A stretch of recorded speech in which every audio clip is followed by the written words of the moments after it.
Yo, my good people, how are you? It's Hamo 254 again. Welcome and also welcome back to the new biz. Make sure you feel welcome. And this is the book Rich Dad, Poor Dad. The rich don't work for money. So as we are starting with chapter 1, remember we have already done the introduction part. So today we are starting with the chapter 1, but only to remind you a catch up of whatever we have learned is like in this book we are going to learn 6 main lessons that this man out of the book, Mr. Rich, learned for over 30 years. So just imagine you should at least be able to learn these books, because indeed these books will be, or is not Richard but Robert, I'm sorry, the author of the book is Robert. So Rich Dad Poor Dad by Mr. Robert, and this is the book we are going to do, what the rich parents or what the rich teach their kids about money that the poor and the middle class doesn't teach theirs.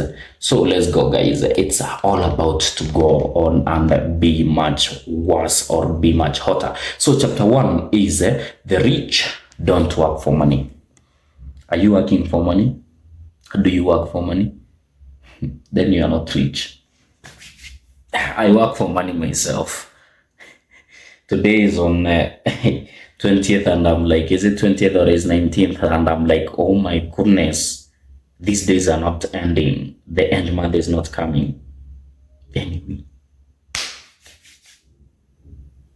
let's see what it is.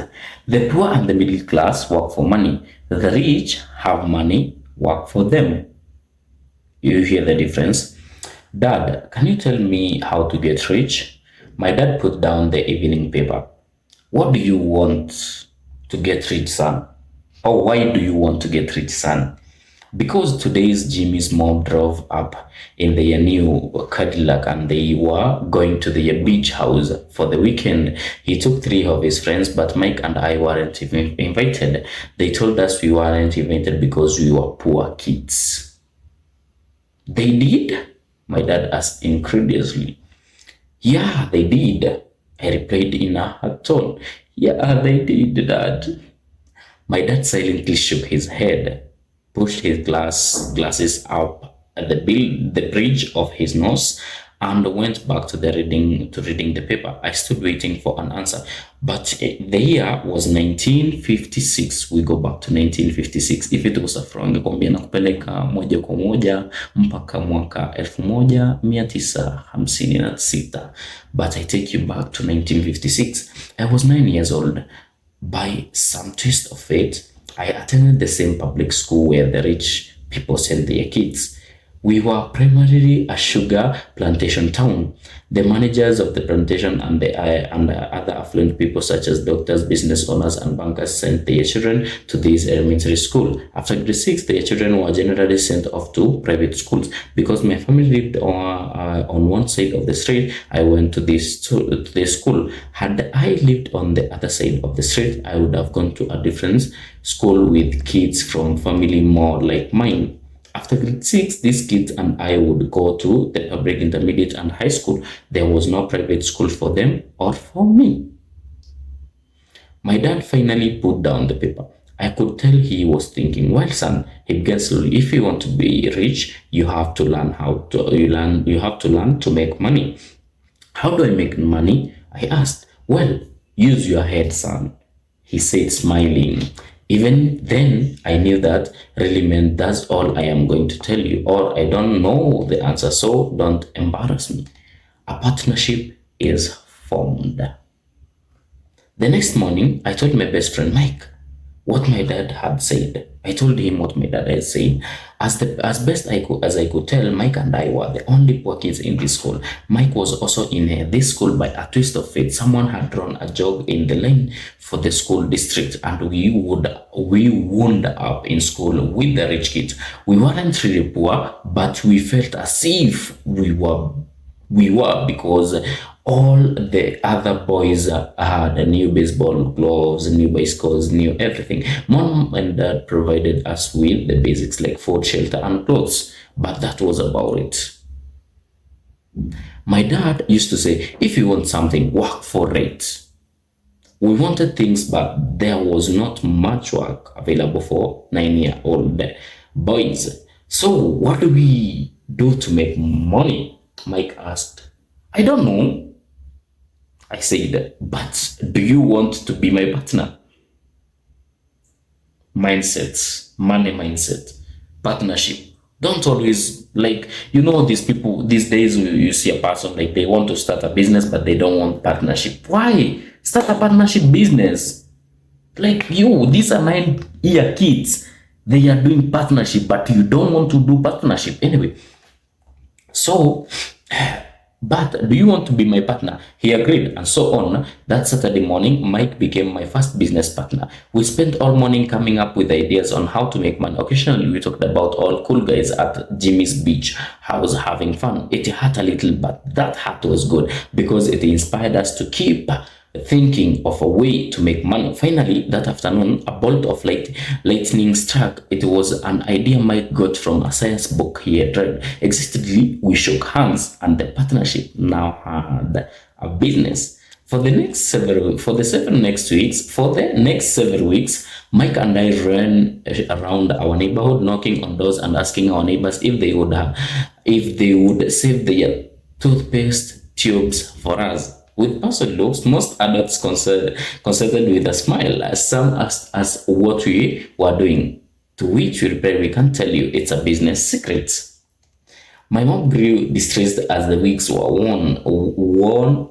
on. We had selected a site next to her washing machine as the place we would stockpile our raw materials.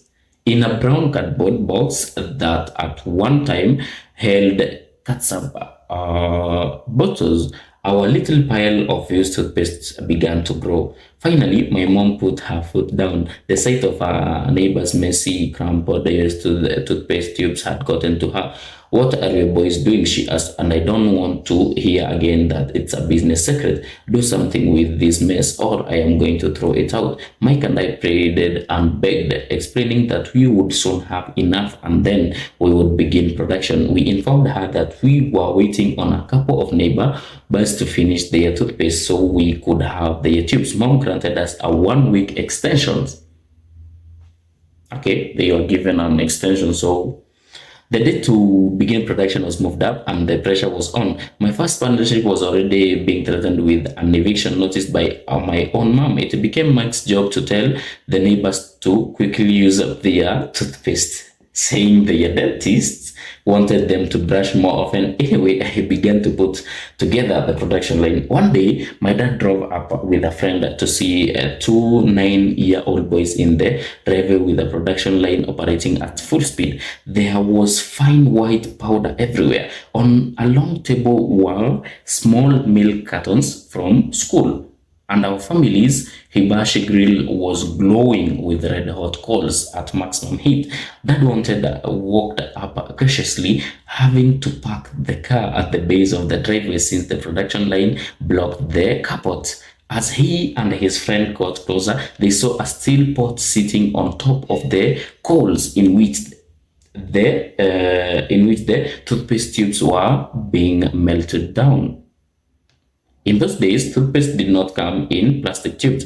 The tubes were made of lead. So once the paint was burned off, the tubes were dropped in a small steel pot. They melt until they became liquid, and with my mom's pot holders, we poured the lead through a small hole in top of the milk cartons. The milk cartons were filled with plaster of Paris. White powder was everywhere. In my haste, I had knocked the bag over and the entire area looked like it had been hit by a snowstorm. The milk carton were the outer container for plaster of Paris molds. My dad and his friends watched as we carefully poured the molten lead through a small hole in the top of the plaster of the Paris cube. Careful, my dad said. I nodded without looking up. Finally, once the pouring was through, I put the steel pot down and smiled at my dad. What are you boys doing? He asked with a cautious smile. We are doing what you told me to do. We are going to be rich, I said. Yup, said Mike, grinning and nodding his head. We are partners. Watch, I said. This should be a good batch. With a small hammer, I tapped at the seal that divided the cube in half. Cautiously, I pulled up the top half of the plaster mold and a lead nickel fell out. Oh no, my dad explained. You're casting nickels out of lead? That's right, Mike said. We are doing as you told us to do. We are making money. My dad's friend turned and burst into laughter. My dad smiled and shook his head. Along with a fire and a box of spent toothpaste in front of him were two little boys covered with white dust, smiling from ear to ear. He asked us to put everything down and sit with him on the front step of our house. With a smile, he gently explained what the word counterfeiting meant. Our dreams were dashed. You mean this is illegal? This is illegal, man, asked Mike in a quivering voice. Let them go, my dad's friend said. They might be developing a natural talent. My dad glared at him. Yes, it's illegal, my dad said gently. But you boys have shown great creativity and original thought. Keep going. I'm really proud of you. Disappointed, Mike and I sat in silence for about 20 minutes before we began cleaning up our mess. The business was over on an opening day. Sometimes you fail even with the first step, but does it mean you should stop? Let's listen.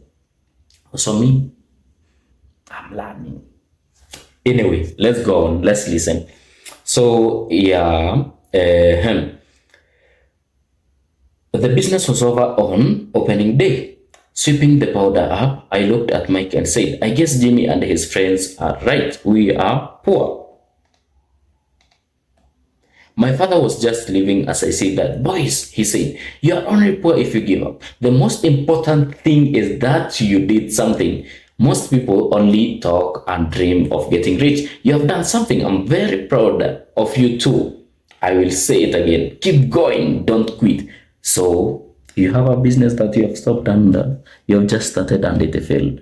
1, 2, 3, 99. 100, 1,000. I think the one who invented the lights, in some historic things, they say they tried 999 times, failing. So why are you giving up? Do you have an excuse? Mike and I stood there in silence. They were nice words, but we still did not know what to do. So, how come you are not rich, Dad? I asked.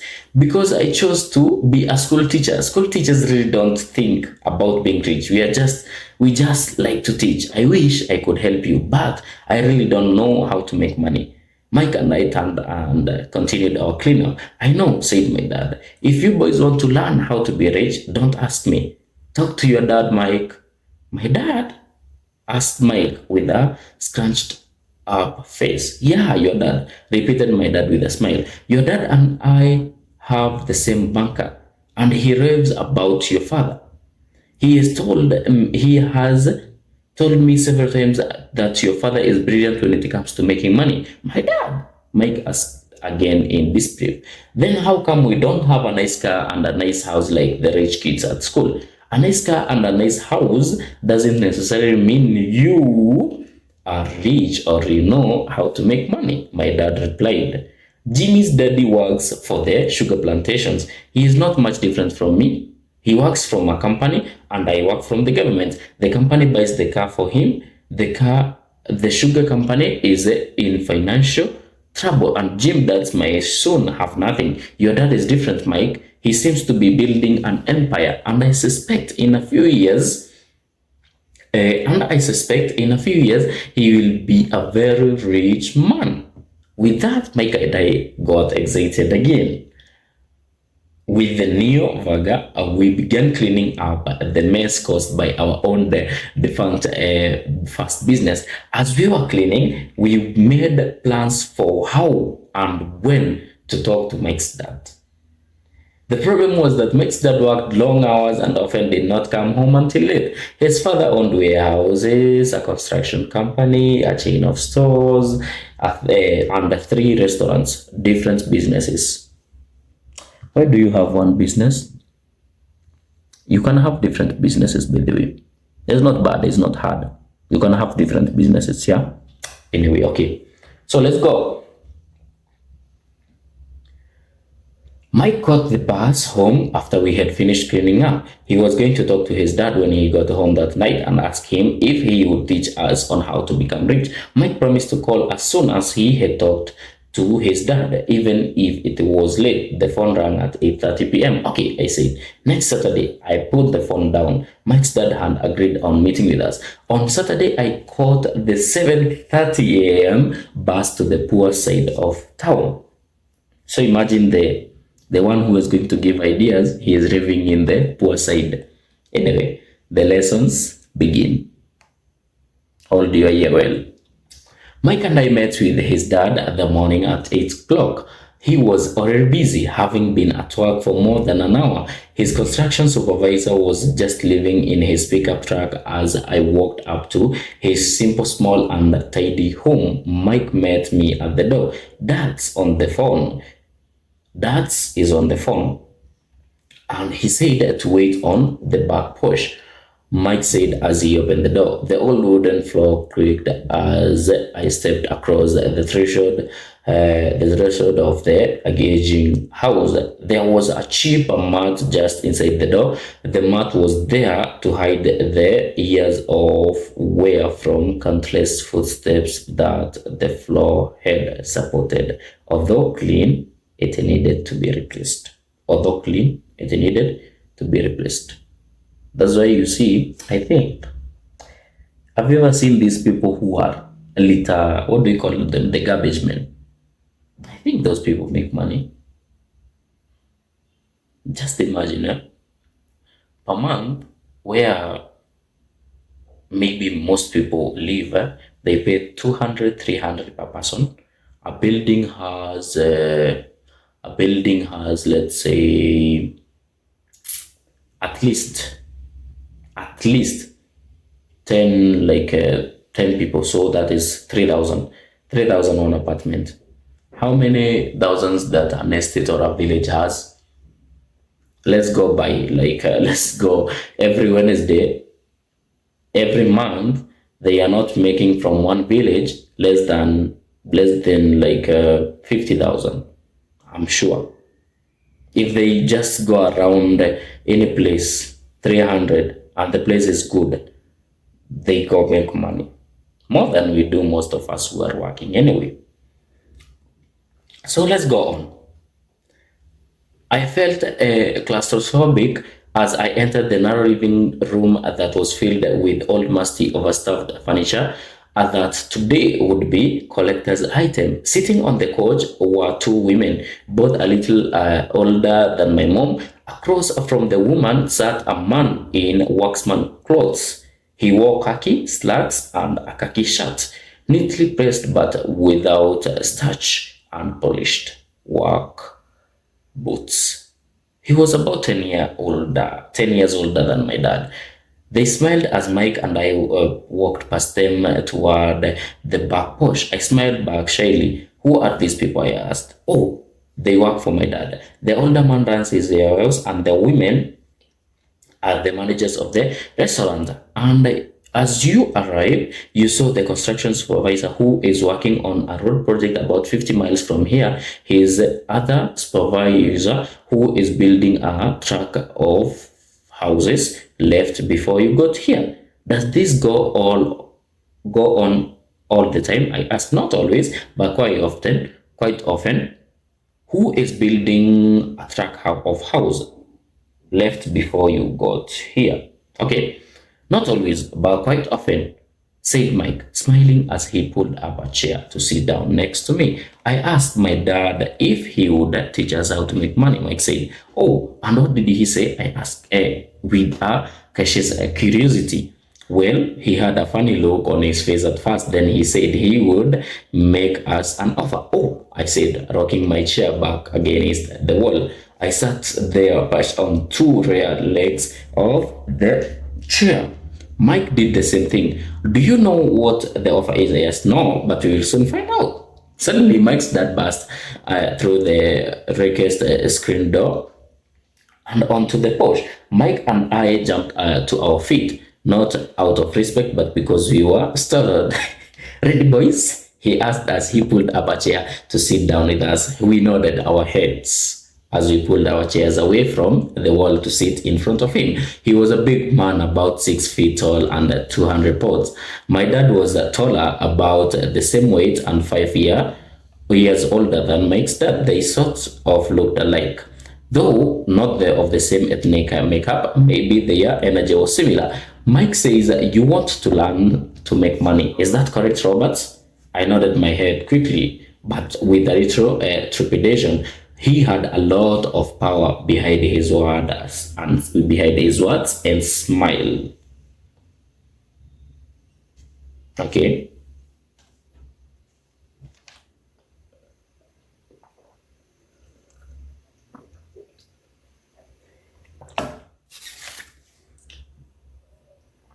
Okay, here is my offer. I will teach you, but I won't do it in classroom style. You work for me, I will teach you. You don't work for me, I won't teach you. I can teach you faster if you work, and I am wasting my time if you just want to sit and listen like you do in school. That's my offer. Take it or leave it. Take it or leave it. Hey, I just like how businessmen, like, you go buying something and then they tell you you want it. If you want it, take it. If you don't want it, leave it. It's not a must you buy it, by the way. It's not a must you take it. So I like that. Anyway, let's go on with our story. May I ask a question first? I asked.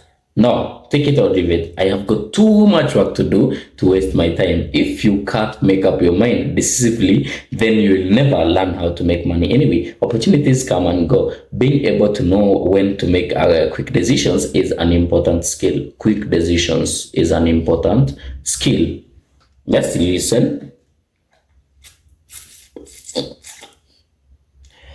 Opportunities come and go. Being able to know when to make quick decisions is an important skill. You have the opportunity that you asked for. School is beginning or it's over in 10 seconds. Mike's dad said with a testing smile. "Take it," I said. "Take it," said Mike. "Good," said Mike's dad. "Mrs. Martin will be by in 10 minutes. After I am through with her, you ride with her to my secret and you can begin working. I'll pay you 10 cents an hour. You will work 3 hours every Saturday, but I have a softball game today," I said. Mike's dad lowered his voice to a stern tone. "Take it or leave it," he said. "I will take it," I replied, choosing to work and learn instead of playing. Most of us, we choose to party, we choose whatever makes us happy instead of choosing to do to work. So take it or leave it. Anyway, 30 cents later. By 9 a.m. that day, Mike and I were working for Mrs. Martin. She was a kind and patient woman. She always said that Mike and I reminded her of her 2 grown sons. Although kind, she believed in hard work and kept us moving. We spent 3 hours taking canned goods off the shelves, brushing each can with a feather duster to get the dust off, and then restacking them neatly. It was what the name again? Excruciatingly boring work. Mike's dad, whom I call my rich dad, owned 9 of these little separates, each with a large parking lot. They were the early version of the 7-Eleven convenience stores, the little neighborhood grocery stores where people bought items such as milk, bread, butter, and cigarettes. The problem People bought items such as milk. The problem was that this was Hawaii before air conditioning was widely used, and the stores could not close their doors because of the heat. On two sides of the store, the doors had to be wide open to the road and parking lot. Every time a car drove by or pulled into the parking lot, dust would soar and settle in the store. We knew we had a job as long as there was no air conditioning. For 3 weeks, Mike and I reported that to Mrs. Martin and worked our 3 hours. By noon, our work was over, and she dropped three little dimes in each of our hands.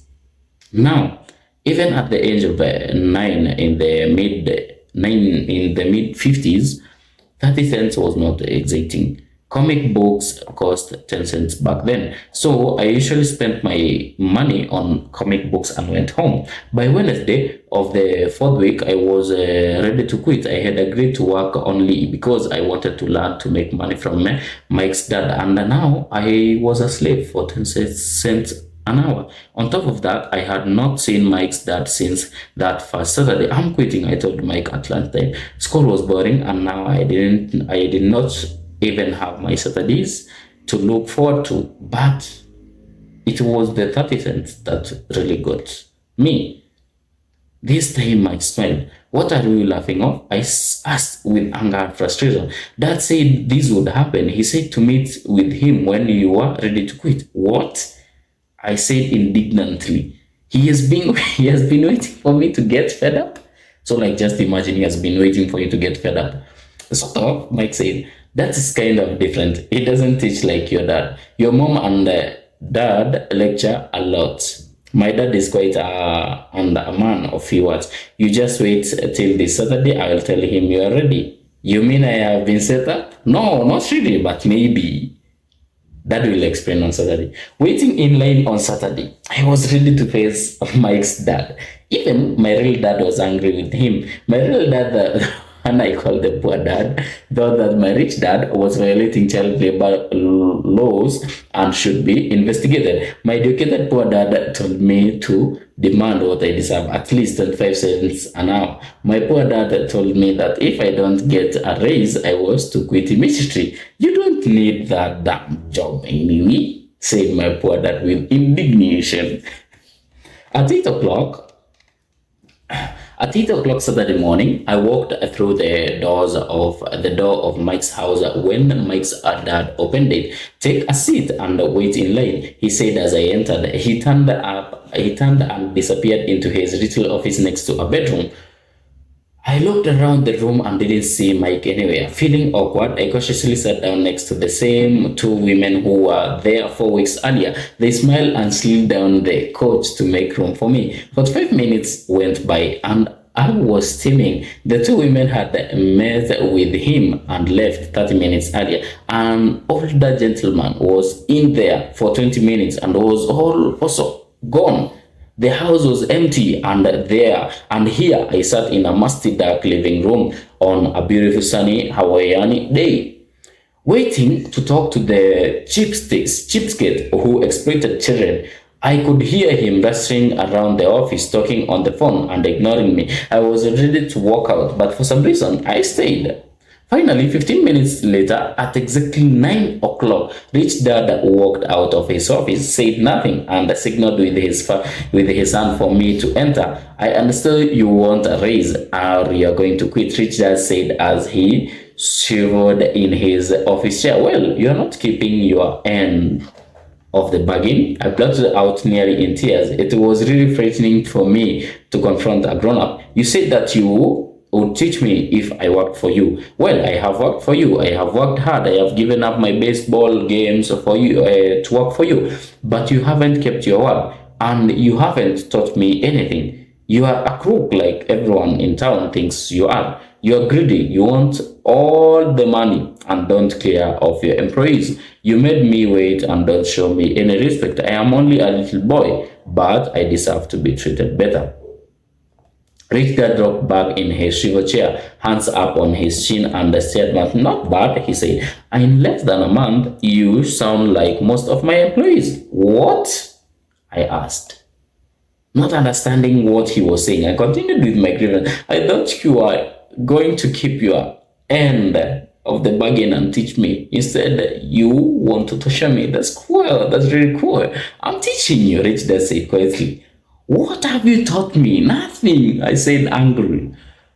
You haven't even talked to me once since I agreed to work for peanut. 10 cents an hour. Ha! I should not fight the government about you. We have child laborers. My dad works for the government. Wow, said Rich Dad. Now, you sound just like most of the people who used to work for me. People I have either fired or who have quit.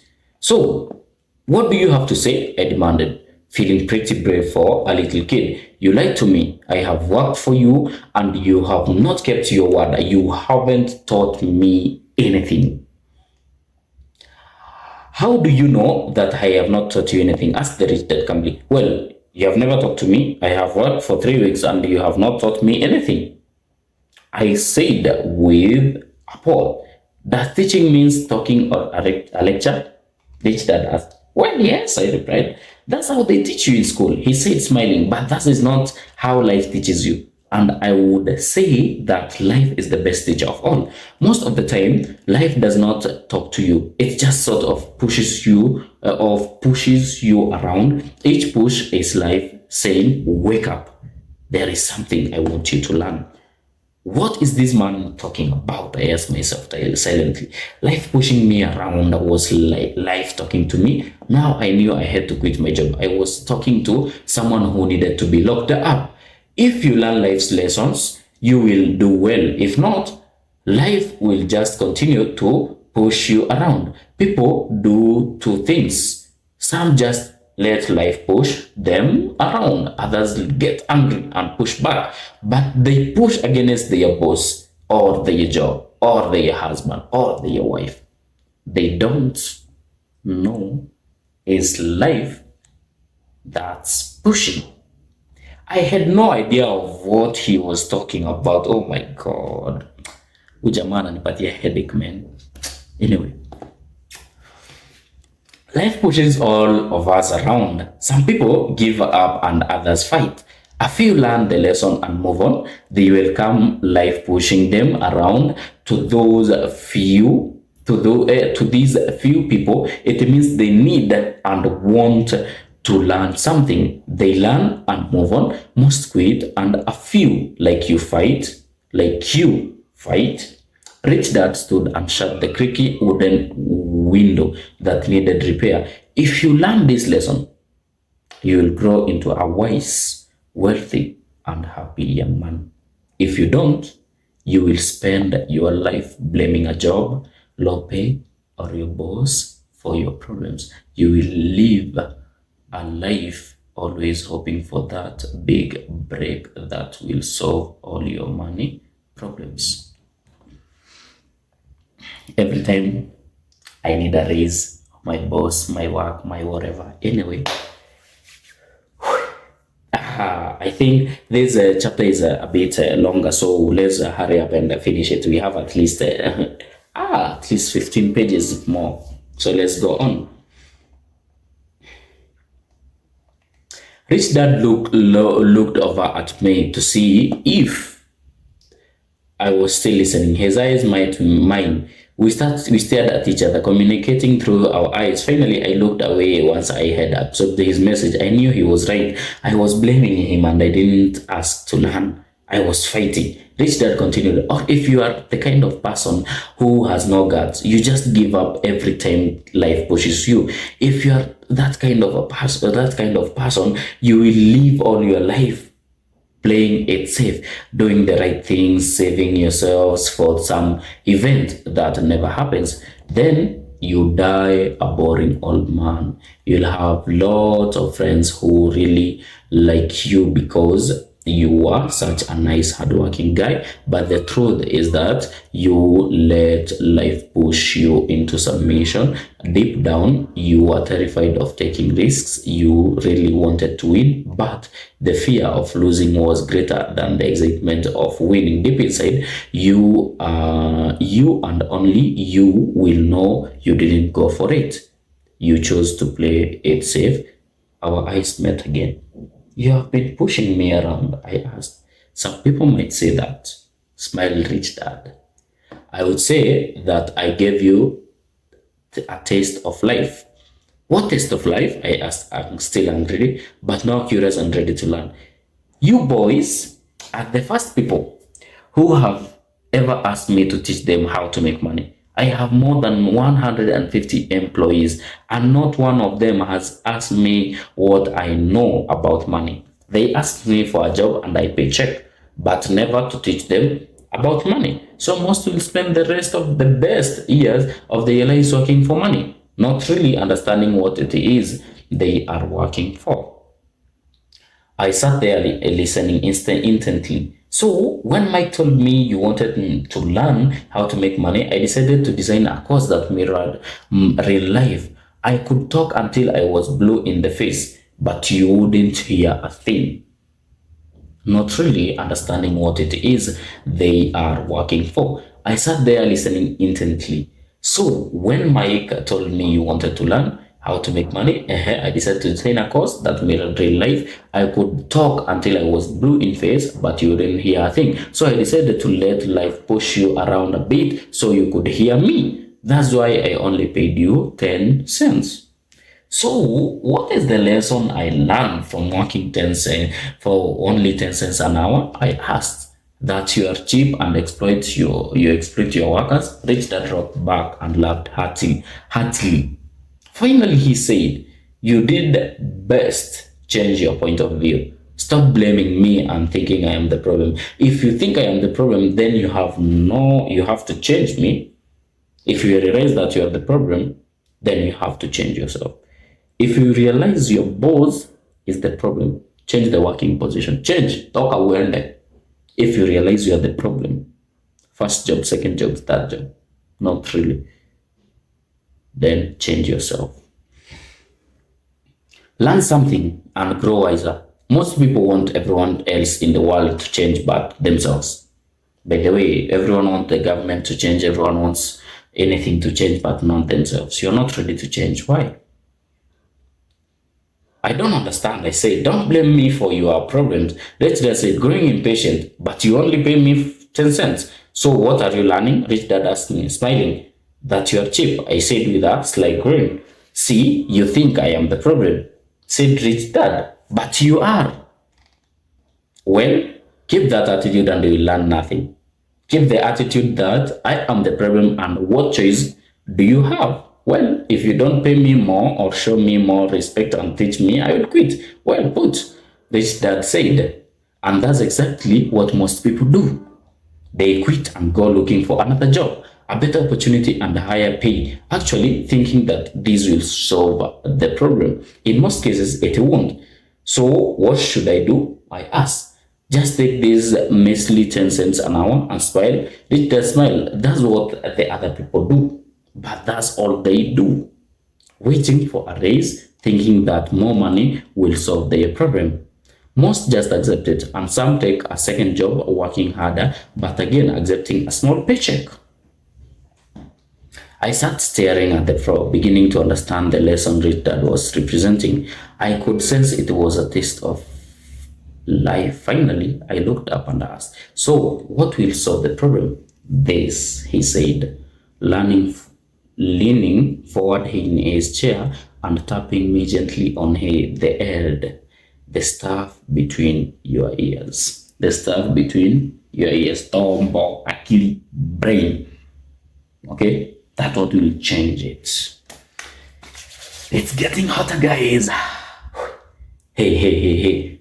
It was at that moment that Rich Dad shared the pivotal point of the view that separated him from his employees and a poor dad and led him to eventually become one of the richest men in Hawaii, while my highly educated but poor dad struggled financially all his life. It was a singular point of view that made all the difference over a lifetime. Rich Dad explained this point of view over and over, which I call lesson number 1. The poor and the middle class work for money. The rich have money work for them. I'm repeating again. The poor and the middle class work for money. We work for money. the rich have money work for them. The people like those big ambassadors, they have money work for them. Anyway, on that bright Saturday morning, I learned a completely different point of view from what I had been taught by my poor dad. At the age of 9, I understood that both dads wanted me to learn. Both dads encouraged me to study, but not the same things.